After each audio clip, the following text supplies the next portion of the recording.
What's going on, everybody? Good late morning. We are moving right along to the defensive side of the draft prospects, and I think it was a little bit better on this side this week compared to the offense. It still wasn't fully up to standard, I would say, but we were able to get a decent list.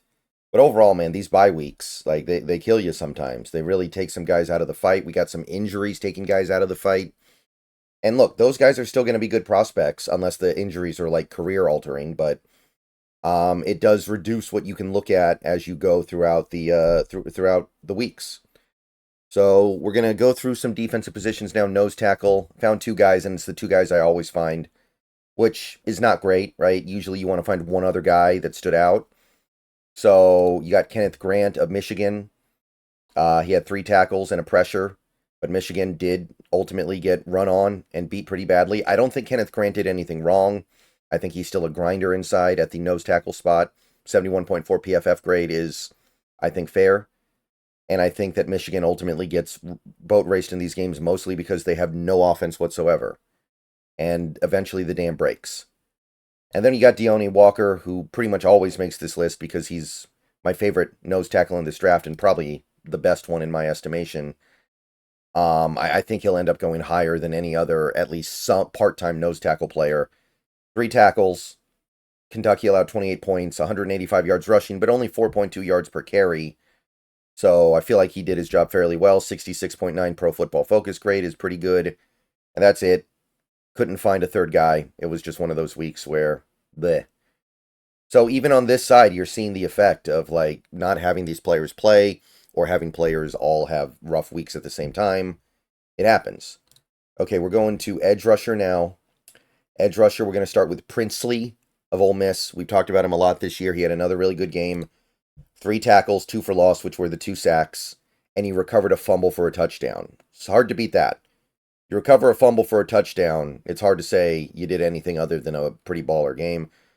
4 pressures.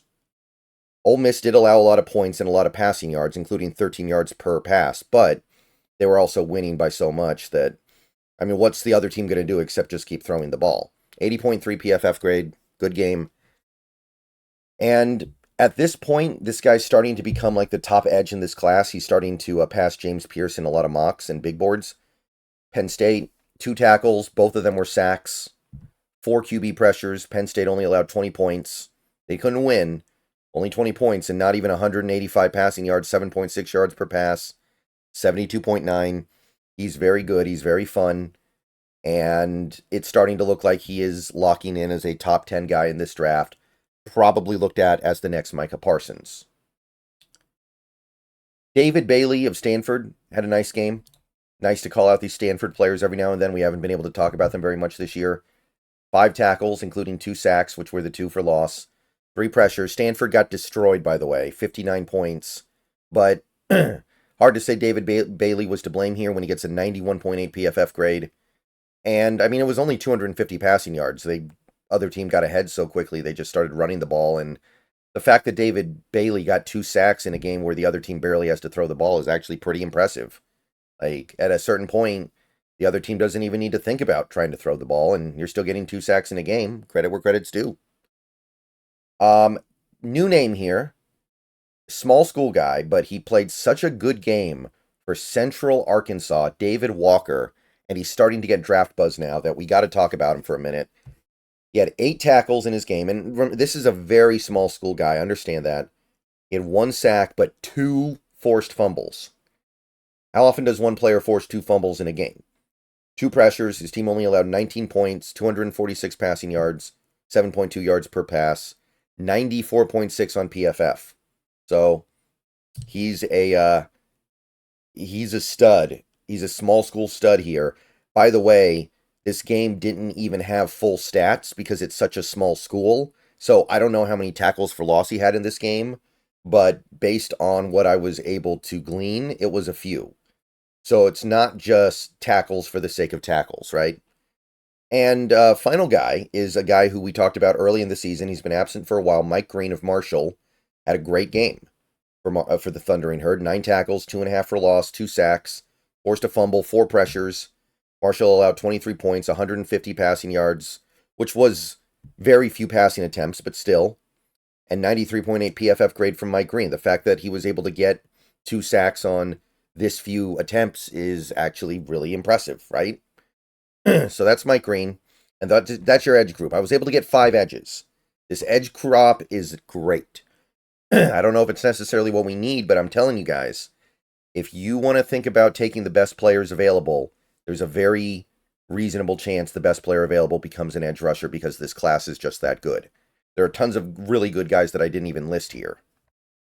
All right, linebacker, I could only find 4 guys. Again, it was just a little bit weak this week for me. And honestly, some of the guys that I listed, it's not stellar, right? You got Danny Stutzman for OU. OU turned in a good game defensively. He had 6 tackles, 1 for loss. He had a sack, which was the tackle for loss. And OU only allowed 3.7 yards per carry, 107 yards, 14 points, 69 PFF grade. So, I mean, that's good enough to make the list, I guess, but it's not exactly the best Stutzman has ever shown, right? Jamon Dumas Johnson of Kentucky, he had a big game for the Wildcats, 14 tackles, 1 for loss, a sack, 3 QB pressures as an off-ball linebacker, very impressive, 1 fumble recovery. Now, Kentucky gave up 28 points and did give up about 200 rushing yards, but Dumas Johnson seemed to be doing his job out there, 71 PFF grade. So we're definitely going to call that a good game, especially in a week like this where it's pretty tepid. And Jay Higgins.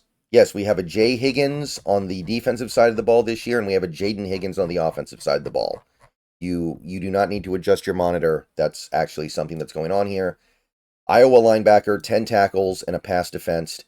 He did have a bad PFF grade, probably mostly because he picked up a penalty. But Iowa only allowed 10 points.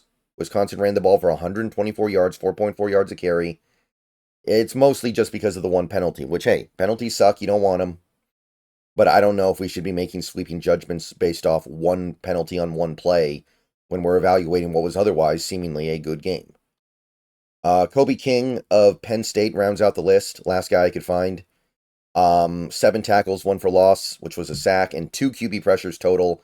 Penn State fought to win this game, only allowed 20 points. They ran the ball, did Ohio State fairly successfully, 4.7, but still not anything necessarily crippling or damning to me. And I think Kobe Bryant played a pretty good game, 68.7 on the PFF score.